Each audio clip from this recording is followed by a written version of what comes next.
Hello everybody, this is your old pal Orpheus again with another edition, not necessarily of Orpheus Plays, but this is more of a podcast sort of thing going on.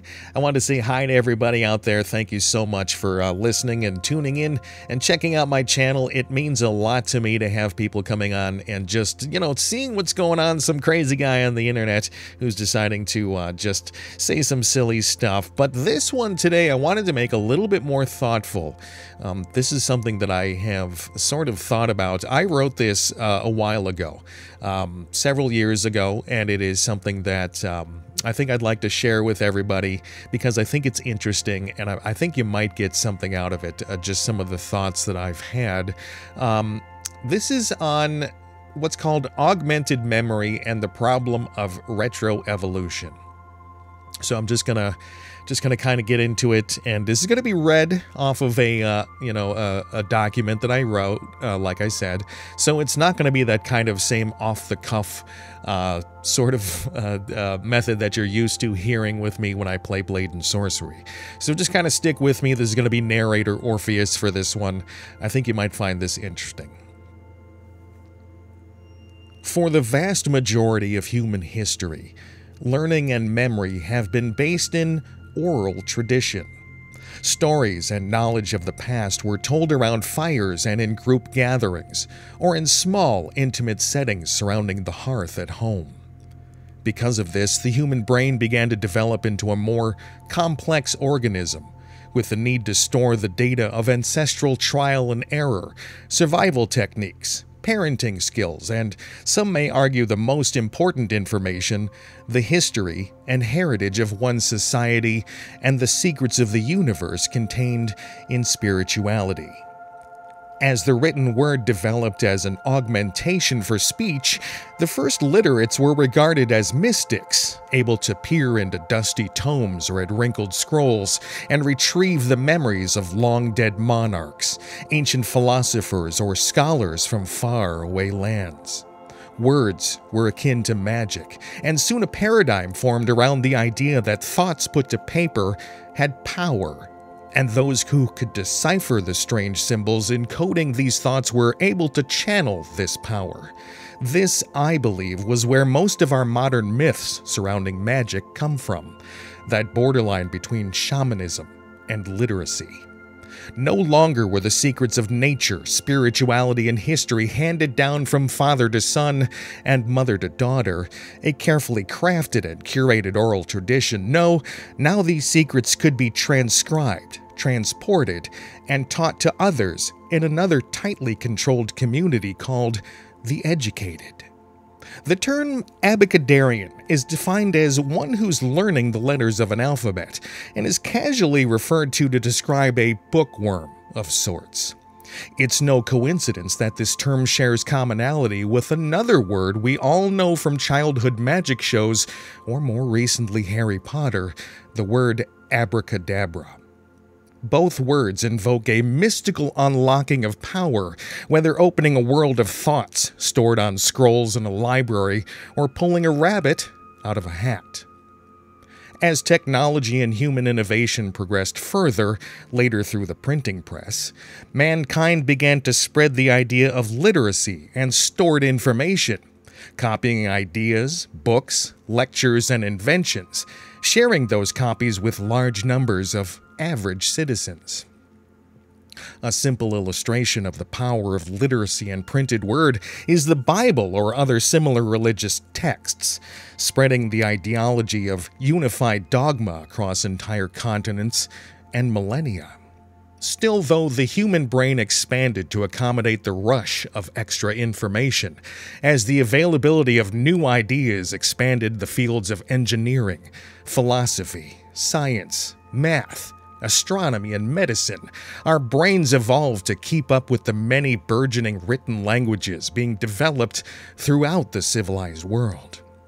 Let's flash forward to a more modern era just before the space age of the 1960s, when calculators and computers start to pop up in boardrooms and homes across the globe.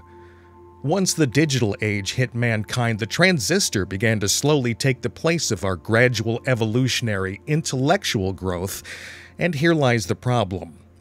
We're beginning to augment away from individual intelligence.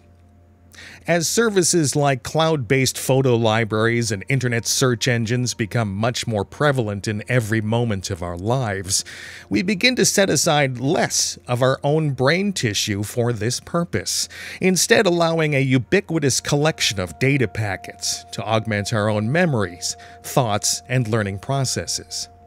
Even more problematic is the issue of nature's own response to unused organs in the face of evolution. The redundant portion is usually reduced over subsequent generations until it's phased out entirely. Rapid integration of technology is now an issue for our children as manufacturers make more intuitive interfaces and more complicated artificial intelligence systems to help consumers with every single task they face. There's an app for that. Was once a societal joke. Now it's almost understood that there will be an app for that, whatever that is. Unfortunately, this early integration can halt the response and expansion of a brain's need to form its own storage pathways, since they begin with the knowledge that all of their memories, videos, pictures, thoughts, and ideas are stored on small glass and plastic devices that seem to be everywhere in their world. FaceTiming with grandma is now more convenient and therefore the more used version of interacting with elders and relatives as we move forward, turning loved ones into more of a digital representation than a physical family. Even the child's observation of their environment teaches them that the internet and digital interaction is just as important as food, shelter, and clothing, since the average consumer becomes extremely agitated at even a small hiccup in their home broadband service or when a YouTube video won't load fast enough on their phone. Each set of offspring will begin to dedicate fewer portions of their brains due to technology creep, augmenting the need for their own complex memory storage systems and replacing their own higher brain functions with digital assistant algorithms. Skeptics may claim that evolution requires hundreds or even thousands of generations to produce any noticeable changes of adaptation to the environment, but learning from the examples of other organisms, we see that stressful or highly stimulating environments can produce far more rapid and extreme results, including gender switching and other changes to DNA. Our current technological environment is constantly fighting for our attention and stressful on the brain and body, and has already begun to produce noticeable patterns of change within younger generations, such as an increase in the size of ocular cavity and eyes, longer, slimmer fingers with a wider spread, smaller body frame size, earlier maturity, etc. Even the language and syntax that our children use is beginning to change in response to technology, demonstrated partially by the wide use of emoticons as a replacement for the expression of emotion and physical body language during conversations. Emotional stress is widely dealt with by regression into comforts like autonomous sensory meridian response, otherwise known as ASMR videos, binge-watching adult cartoons, gaming, and other on-demand choices that replace physical, social interactions with their peers or even professional help. The immediate gratification provided by these methods becomes an issue when it's the preferred method for all stimuli, and technology is only getting more immersive and available. These changes are an adaptation to surrounding stimuli, since a physical set of traits based on physical tasks like farming or survival are no longer needed, and neither is the ability to store vast amounts of information or memories to pass down as stories told to the younger generations around the fire. Extrapolating into a future that goes beyond the singularity seems a little more difficult, since we hit another borderline point between two major paradigms in our society. Even as I ponder this, scientists are on the brink of making the breakthrough of a true physical data connection with the human brain, and AI systems like ChatGPT are beginning to show signs of waking up. The last great global paradigm shifts spawned the idea of magic, then erased it and unlocked the wisdom of our ancestors, allowing mankind to create the wonders that we see today. But where will the next one lead?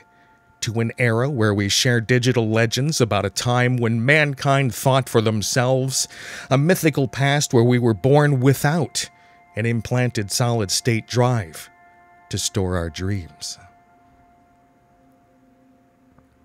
I hope you found that interesting. It is something that I came up with, like I said, a few years ago, and I hope it let you a little bit of insight to kind of think about how mankind has kind of changed and how we may keep changing for the better or for the worse. We'll see you on the next episode of Orpheus Plays. Take it easy, do well, be well, treat yourself well. You deserve it. Bye.